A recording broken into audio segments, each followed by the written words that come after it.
Response to crisis. Absolutism. The objectives are 1.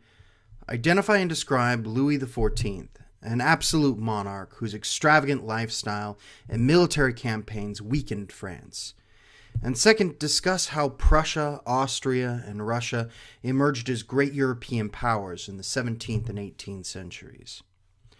Now, under Louis XIV's reign, we see the emergence of one answer to the tumultuous environment that emerged in Europe in the wake of the Protestant Reformation. We see the dismantling of what the medieval world was in a true sense as a result of the Protestant Reformation and the Renaissance. And here politically we see the eradication in some sense of the shared authority between nobility and monarchy, at least in France, as people begin to try to answer the issue of shared authority. And the real answer for Louis XIV was what is called absolutism. Absolutism is a system in which a ruler holds total authority and total power in his own person. No longer will he share his authority with the nobles. He doesn't share the authority with a parliament, but is gathering all the powers that he once shared in a feudal manorial system to himself. And so the reign of Louis XIV has long been seen and long been regarded as the best example of the practice of absolutism in the 17th century. Now, others will, of course, attempt this, but this new movement really emerges through the assistance of Cardinal Richelieu, whom was Louis XIII's chief minister. And Cardinal Richelieu really strengthened the power of the French monarchy, gathering that authority to himself. Particularly when Louis died, leaving his young son behind, the cardinal really gathered all that power to himself as he cared for the kingdom until Louis XIV came of age.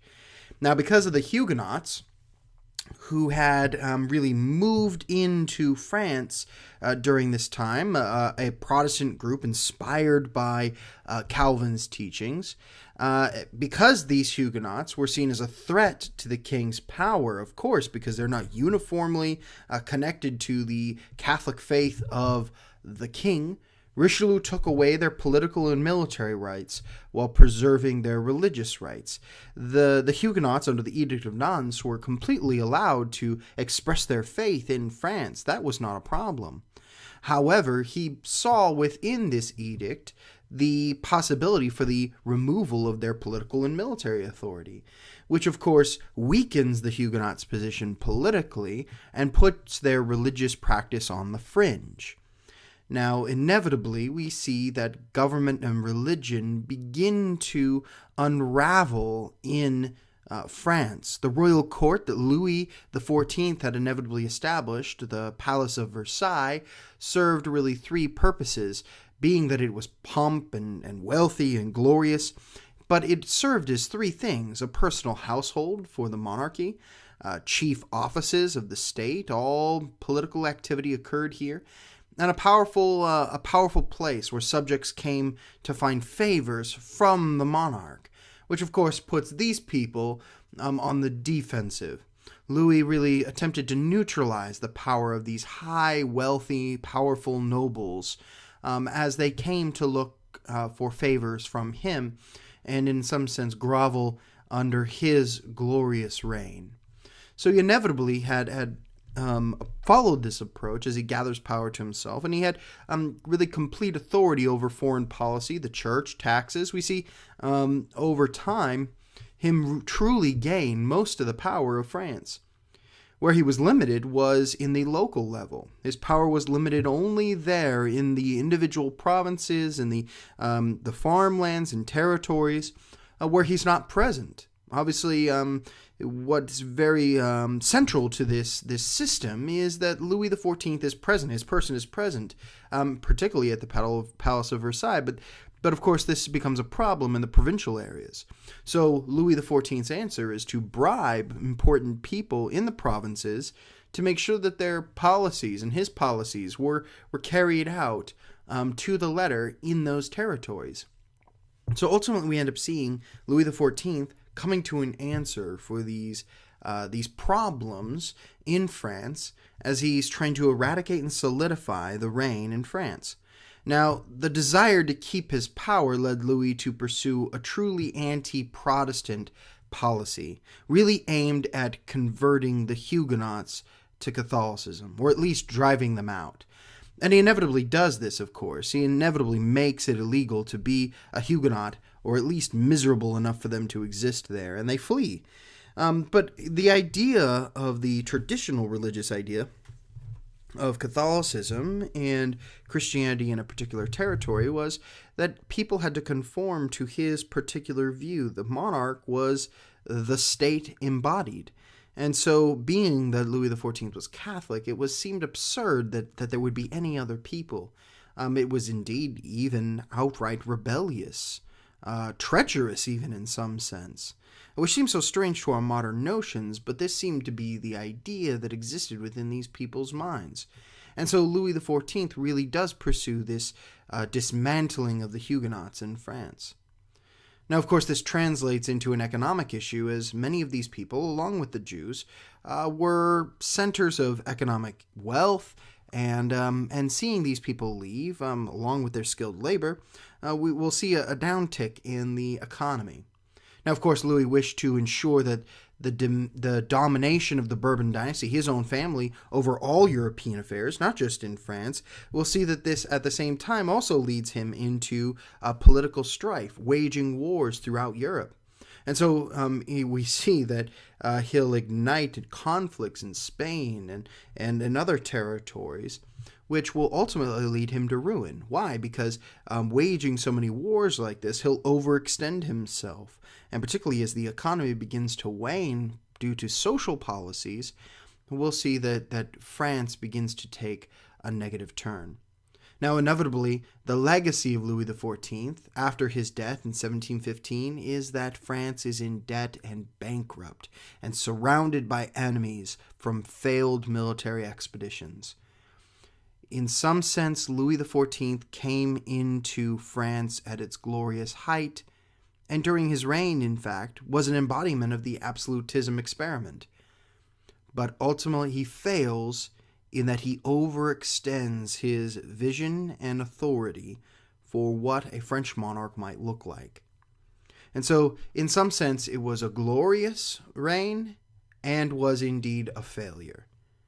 Now, of course, absolutism is attempted in other territories as well, not just in France. Absolutism in Central and Eastern Europe was also a priority for many of these people. Now, after the 30 Years' War, Germany was fractured and split apart. After the rise of the Protestant German rebellion and Protestant movement, we end up seeing the dismantling of Germany, or a German state, a Holy Roman Empire.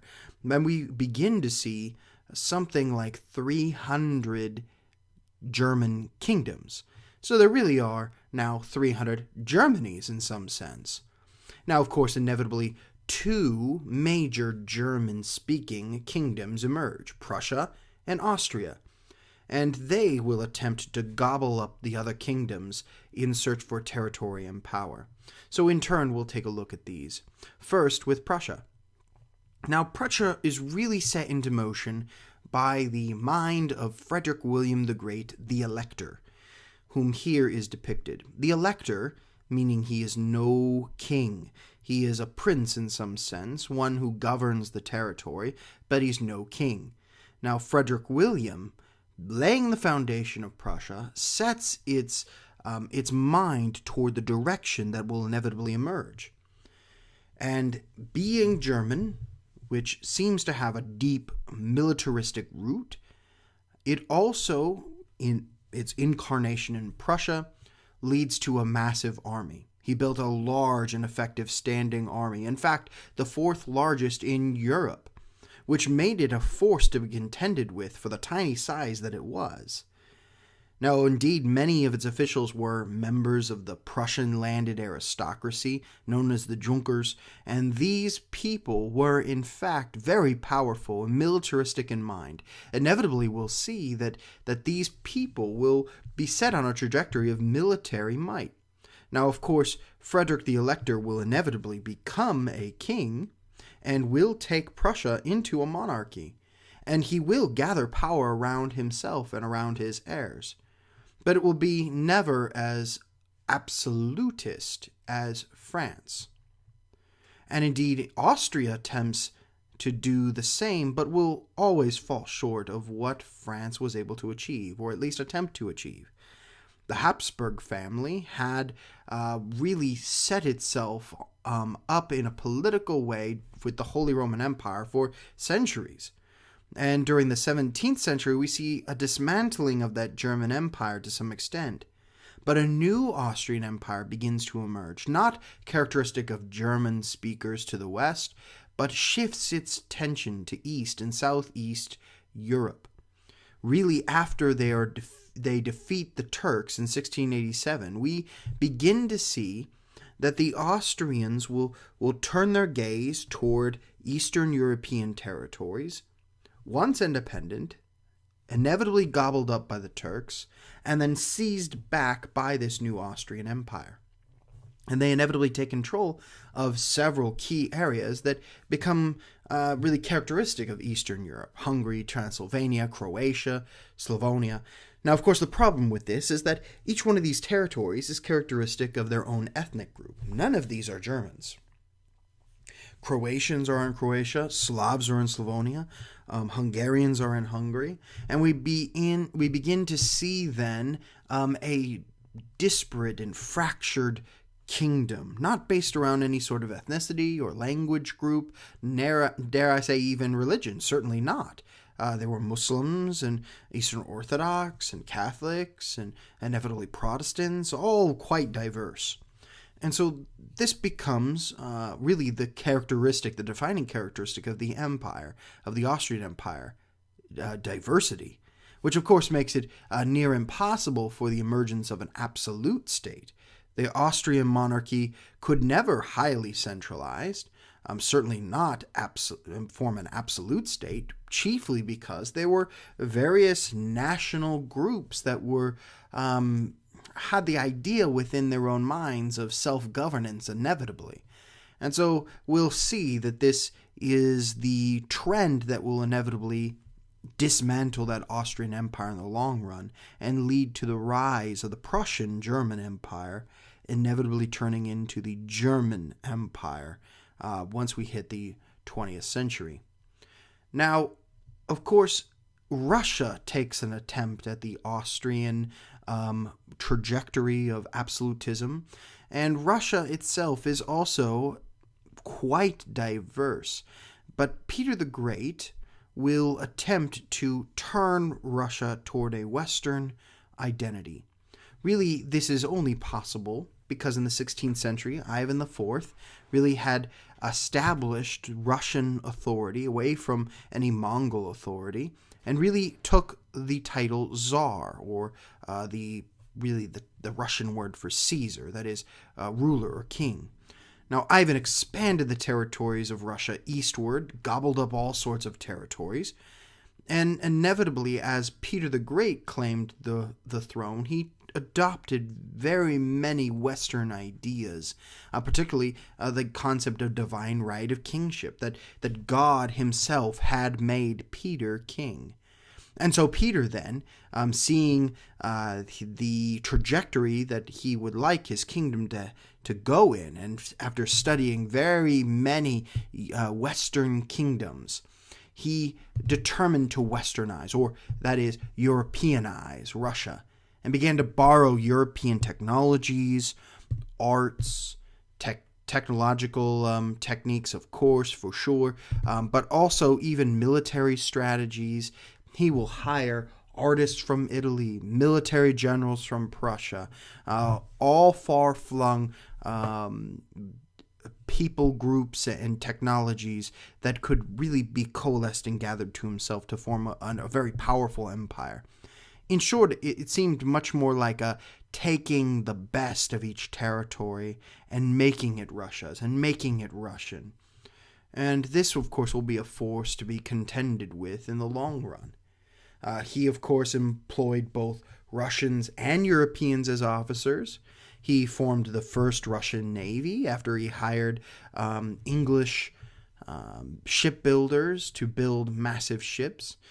Peter introduced Western customs, practices, and manners in Russia. In fact, he insisted that the men cut off their beards, because beards, in the sense that the Russians had, the long, typical beard, was not European, and certainly in some sense wouldn't even fit underneath the armor.